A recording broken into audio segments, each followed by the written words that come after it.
Salve, salve, gente boa! Eu sou o professor Euclides, essa é a Escola Teófilos. Bem-vindos ao nosso canal. Muito obrigado a você que está nos prestigiando com a sua audiência aqui no nosso canal.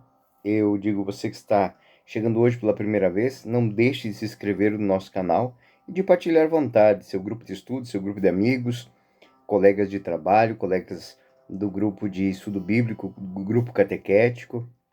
Façam com que este material chegue cada vez mais a mais pessoas. E você que colabora com o nosso canal através da sua doação via Pix, muito obrigado. Você que faz isso de uma maneira formal ou de uma maneira anônima, muito obrigado.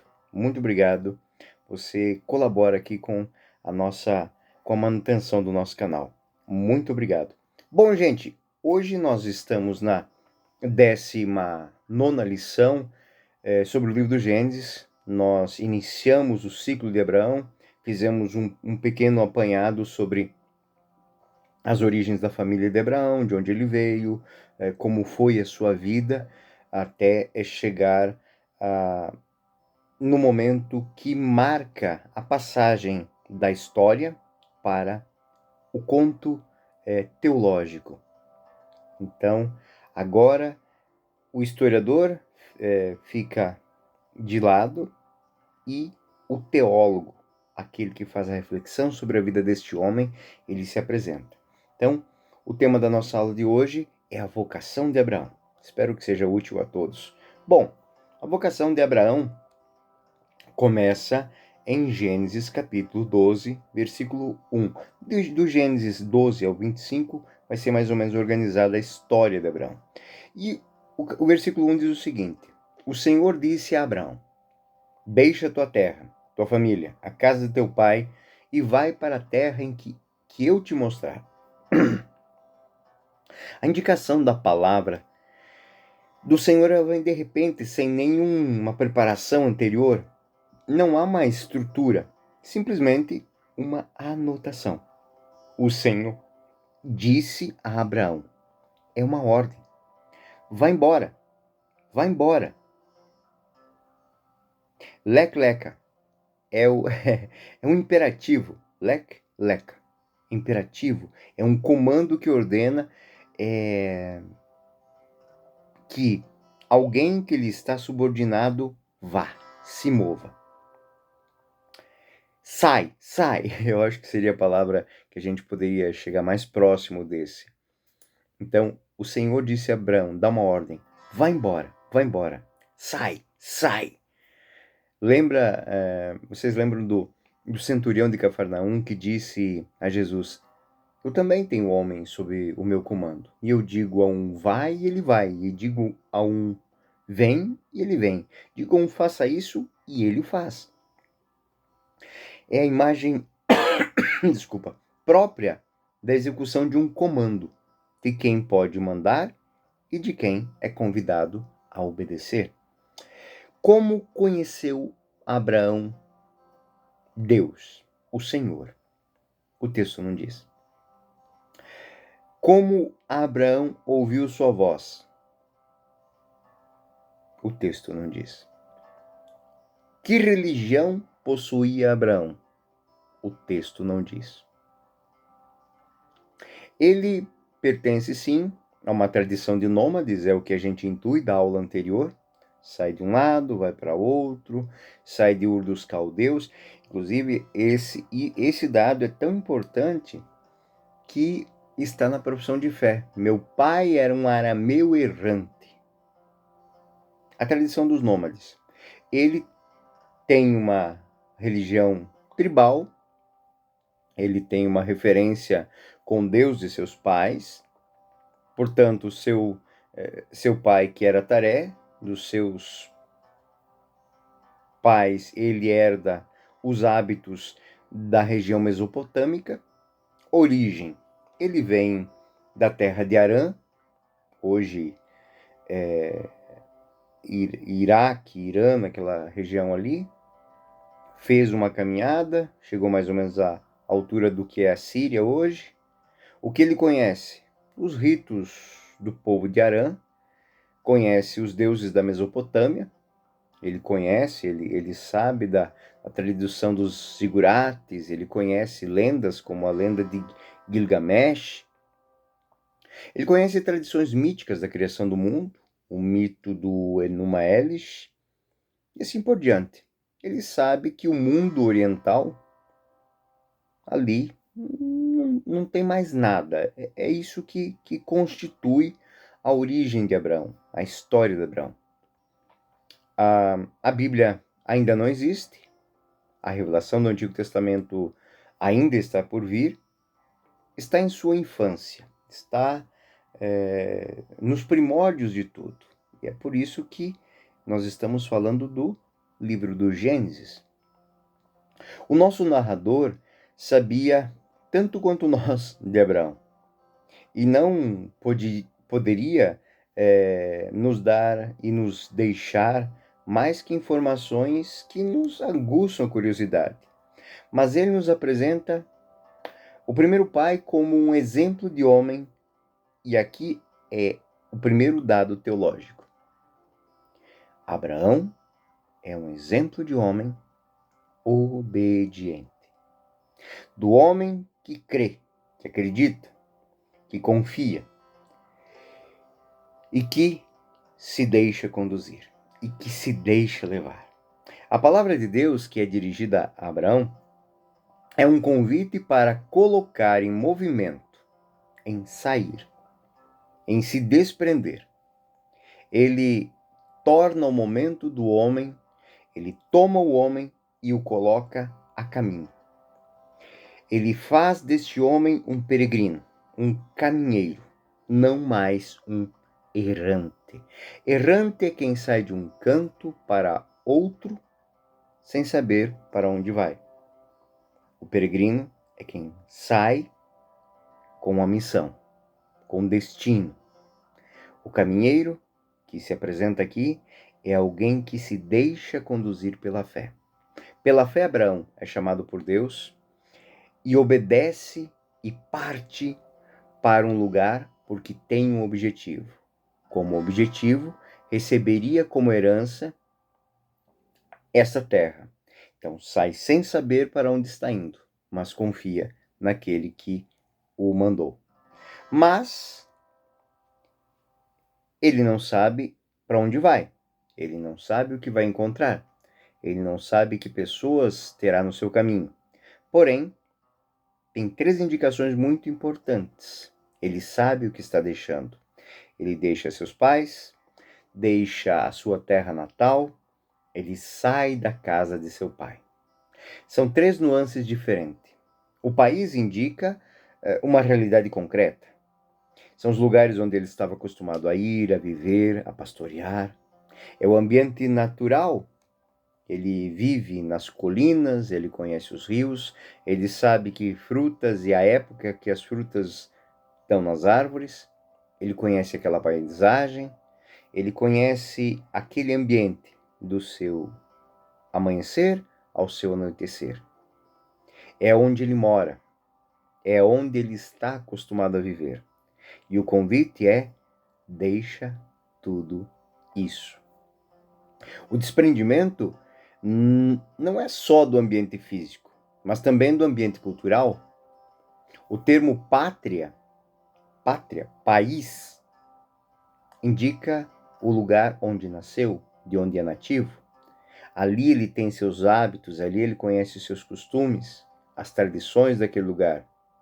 Então aqui nós temos uma separação com a cultura, com o ambiente linguístico, com os conceitos, com os preconceitos. Assim, não é simplesmente mudar região, é mudar a cultura, é sair de uma mentalidade cultural, ainda mais está deixando a casa de seu pai, é o ambiente das suas relações ligado à sua geração. Abraão é retirado daquele sistema fechado, seguro da tribo, do clã, e tem que se separar. Ele tem que se tornar um fundador. Ele tem que quebrar os seus paradigmas. Ele tem que começar algo de novo. E então, ele não só muda o seu ambiente físico, Não. Ele tem que mudar a sua cultura. Ele tem que mudar a sua família. E ele não muda só. Ele tem que levar a sua família. Ele tem que sair dessas relações da sua tribo, do seu clã, da sua família, criando algo novo. Simplesmente porque alguém lhe disse: sai, sai, vai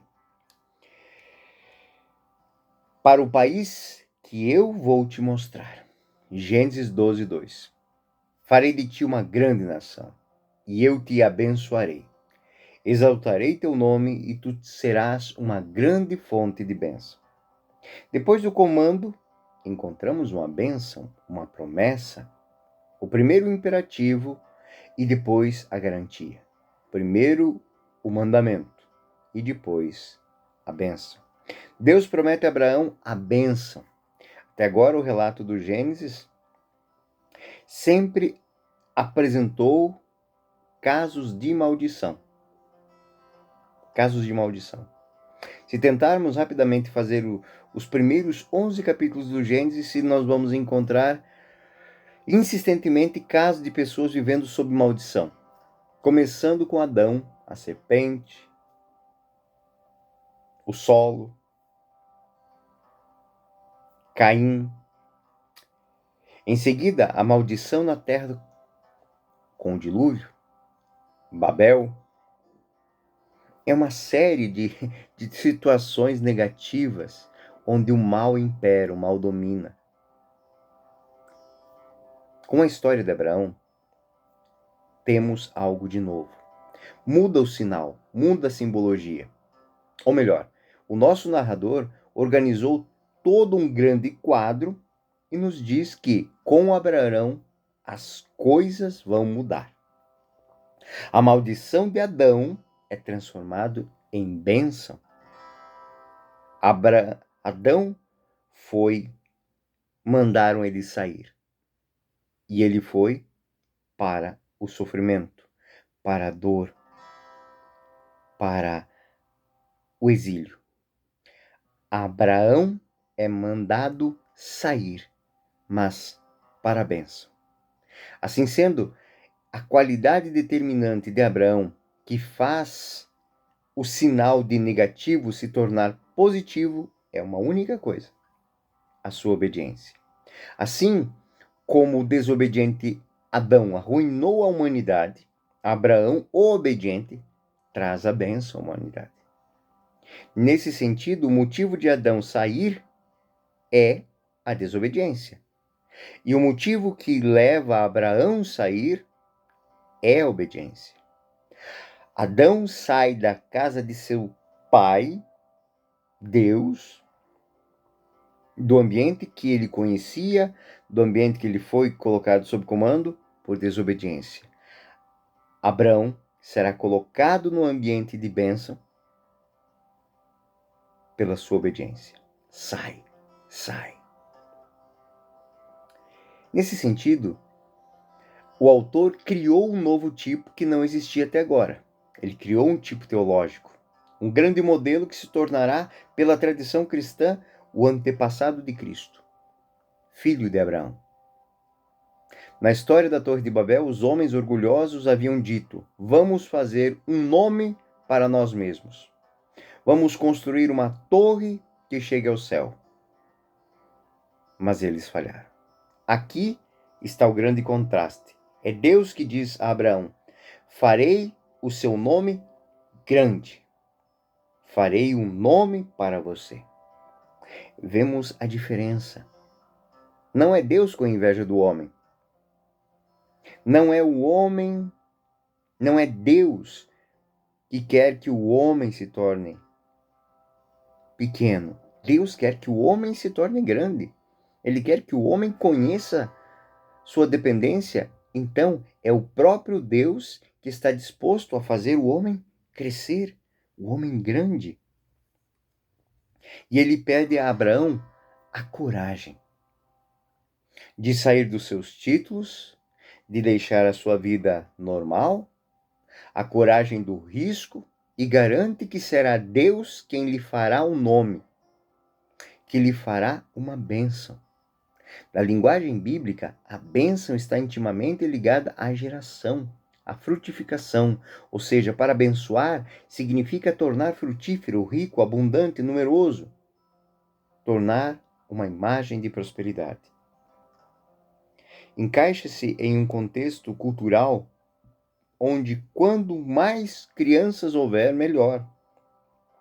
Onde o grande número de crianças é um sinal dessa bênção, ou seja, da presença de Deus que dá a vida e a faz frutificar e a faz crescer. Deus diz desta forma que Abraão também se tornará uma bênção para outros povos. Se Adão trouxe a maldição pela desobediência para os outros, Abraão é chamado a trazer a bênção pela obediência. Gênesis 12:3. Abençoarei aqueles que te abençoarem, e amaldiçoarei aqueles que te amaldiçoarem. Todas as famílias da terra serão benditas em ti. Todas as famílias. O jogo dos povos dependerá da relação com Abraão. Quem tiver um bom relacionamento com Abraão, herdará a bênção de Abraão. Todas as famílias da terra serão benditas em ti. Pode significar duas coisas diferentes. Em certo sentido, poderia ser: todos os povos desejarão o bem, dizendo que eles tenham a mesma sorte de Abraão. Assim sendo, ele se tornará um nome proverbial, e todos desejarão o bem, falando sobre este nome, usando como um termo de comparação. Talvez, no entanto, a outra interpretação mais teológica, mais profunda, seja mais crível. Deus promete que a bênção que é dada a Abraão não é apenas para ele, mas é destinada a todas as famílias da terra. É uma abertura à universalidade da bênção de Deus. Abraão deve sair de uma família para começar uma nova realidade, mas a bênção que ele obtém não é para si mesmo. Não se torna uma posse egoísta a ser realizada e dominada, mas é uma perspectiva universal.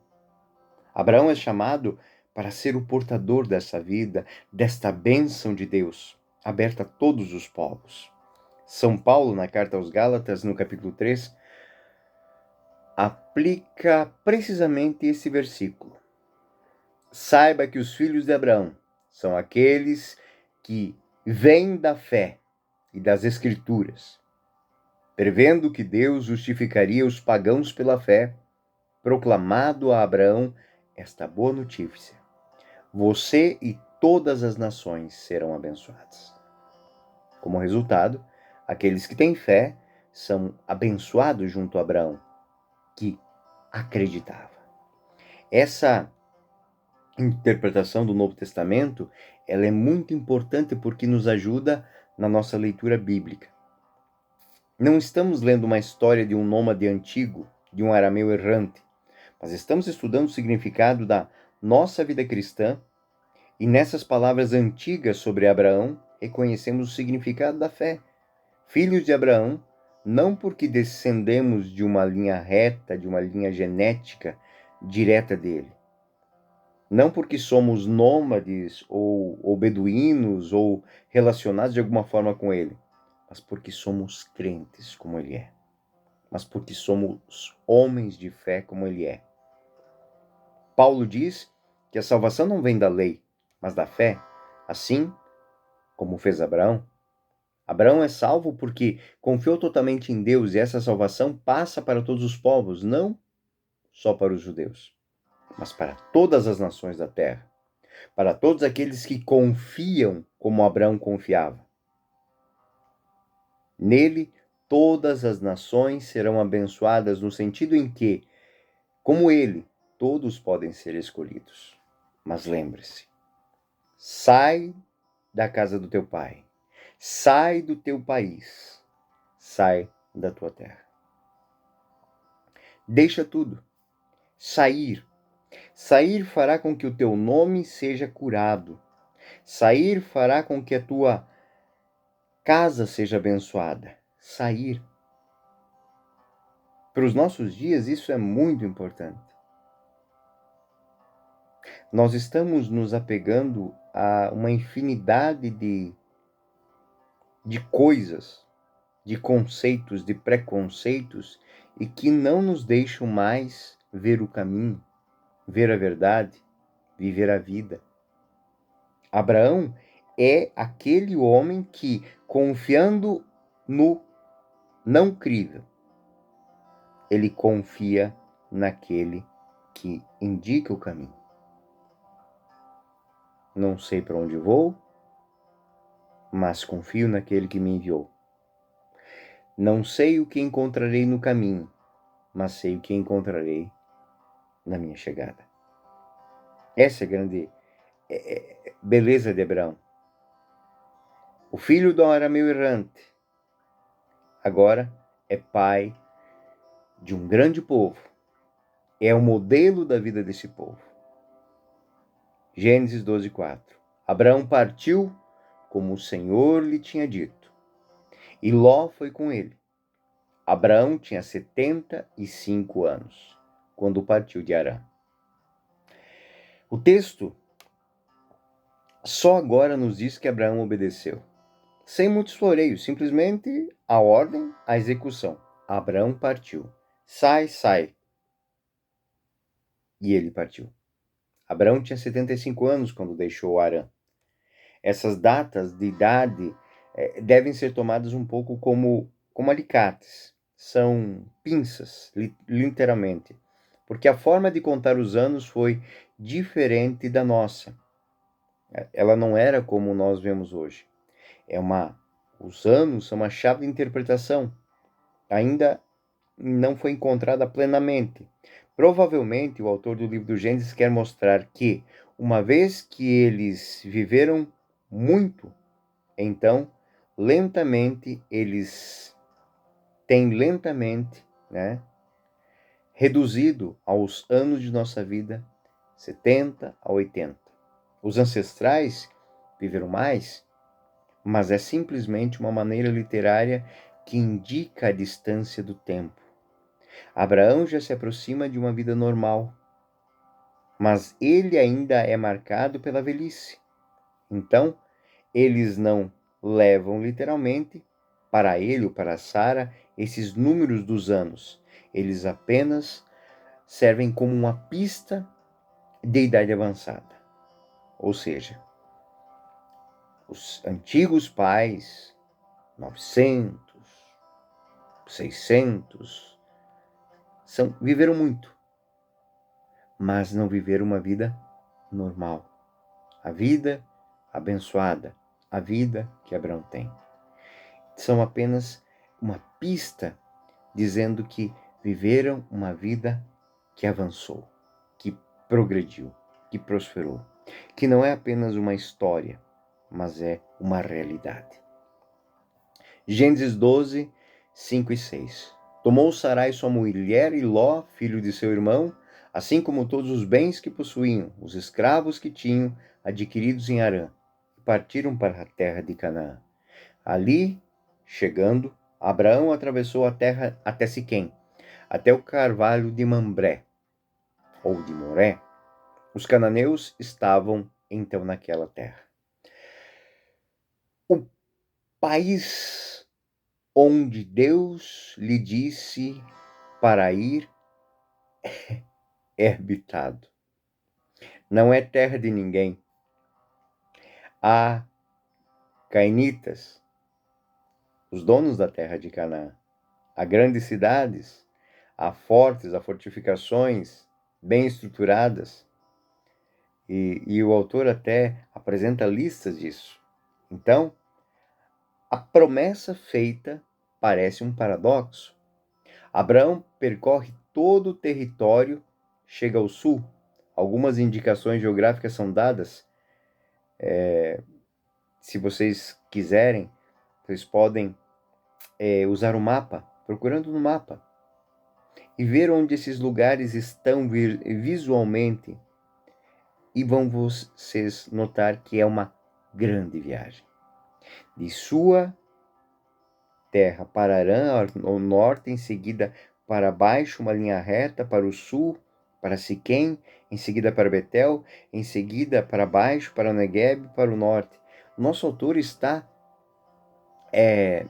apresentando em resumo um Abraão peregrino, um Abraão que muda, que tem a capacidade de mudar de casa, de mudar de cultura, de mudar de língua. Ele não está preso na terra, ele não está numa terra firme, ele não é nem mesmo o proprietário da terra, mas continua a ser o portador da promessa, pois é obediente, é crente, sem possuir e sem parar. Ele ergue estalas onde o Senhor comunica-lhe algo, ele ergue altares de pedra onde o Senhor fala com ele, ele constrói altares, mas simplesmente levanta pedras para indicar uma experiência religiosa, um encontro com Deus. Pense no que significa para nós repensarmos a nossa vida, a jornada que o Senhor fez Abraão fazer, que nos faz fazer nesses anos até agora marcados com pedras, com momentos. A liturgia da nossa fé cristã, ela é um pouco disso. Basta olharmos para a liturgia dominical, que marca os dias do Senhor, os tempos litúrgicos, os sacramentos que recebemos, os sacramentos de serviço, os sacramentos, os momentos penitenciais que fazemos, os momentos de louvor, as nossas celebrações festivas, são Abraão que caminha. Ele sabe que ele não é desta terra, ele é peregrino nesta terra. São as etapas da nossa vida que são marcadas: batismo, Eucaristia, crisma, matrimônio, os momentos penitenciais, são as etapas de nossa vida. Como dizer que as etapas mais importantes são os pontos de virada de nossa existência. E, de fato, todos têm a sua própria experiência nesses momentos. Importantes é reconhecermos, nestes momentos onde colocamos as pedras, marcamos o caminho com pedras, a presença de Deus. Onde Deus falou conosco e nos determinou escolhas. Voltar, regredir, mudar decisões, passar por dificuldades, superá-las. É esse o caminhar de Abraão, de Siquém para Betel. E ele faz toda uma caminhada, ele muda o seu curso, ele não se apropria da terra, ele caminha com a sua família. Gênesis 12:7. O Senhor apareceu a Abraão e lhe disse: darei esta terra à tua posteridade. E Abraão edificou um altar que ele tinha, porque o Senhor lhe tinha aparecido. Abraão não tem descendentes na terra habitada, mas o Senhor lhe diz: aos seus descendentes te dou essa terra. E nada é visto. E humanamente ele não consegue pensar em nada que vá junto com isso. Então Abraão construiu naquele lugar um altar para o Senhor que tinha aparecido para ele. E por que ele faz isso? Porque ele não tem nem mesmo um filho para marcar aquele momento. Ele não tem nada. Ele levanta pedras porque lhe falta um sinal visível. Então ele cria o sinal visível. Muitas vezes nós não temos nada que seja palpável. Não temos nada que seja tangível. É nesse momento que nós temos que motivar a nossa fé a marcar. A marcar aquele momento da história. A marcar aquela tomada de decisão. Abraão construiu naquele lugar um altar para o Senhor, porque tinha aparecido para ele. Gênesis 12, 8, 9. Em seguida, partiu dali. Foi para a montanha que está ao oriente de Betel, onde levantou a sua tenda, tendo Betel ao ocidente, Ai ao oriente. Abraão edificou ali um altar ao Senhor e invocou o seu nome. Continuou depois sua viagem, de acampamento em acampamento, para o Negueb. E continua a descer para o sul. Ele atravessou toda a terra de Canaã, aquela que seus descendentes herdarão. Ele vê todo o caminho. Mais uma vez, nós buscamos no Novo Testamento a compreensão disso. Na carta aos Hebreus, comenta precisamente sobre este fato, dizendo: pela fé Abraão permaneceu na terra prometida como em uma região estrangeira, habitando sob tendas, assim como Isaque e Jacó, co-herdeiros dessa mesma promessa. Na verdade, ele está pensando, esperando a cidade como uma fundação firme, cujo arquiteto, o construtor, é o próprio Deus.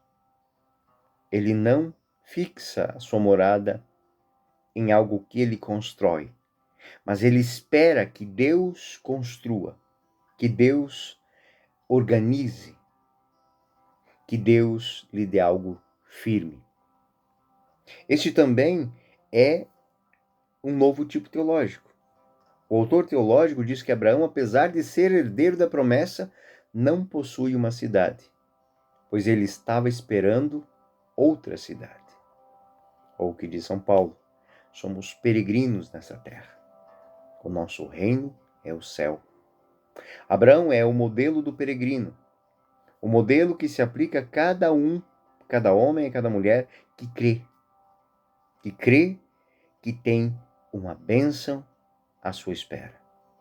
A frase de abertura dos contos do peregrino russo é famosa, e eu vou tentar adaptar a nós mesmos, a nossa história.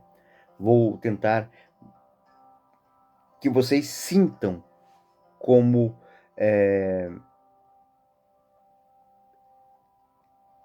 que uma identidade, se identifiquem com ela, se identifiquem com essas palavras, com essa história de Abraão.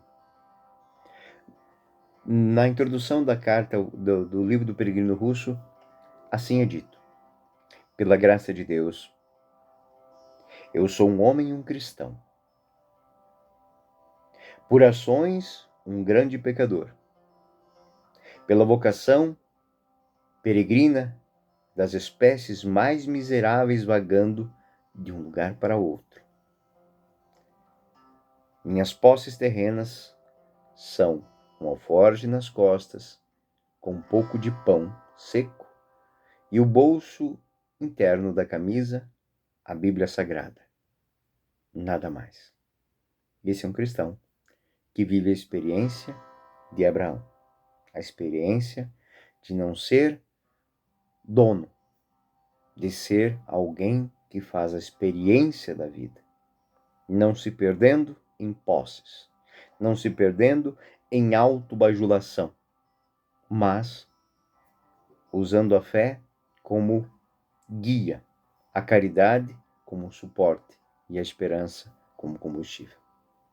Eu sou o professor Euclides, essa é a Escola Teófilos. Na próxima aula, nós vamos ver mais da experiência de Abraão. Fiquem com Deus, até o próximo vídeo.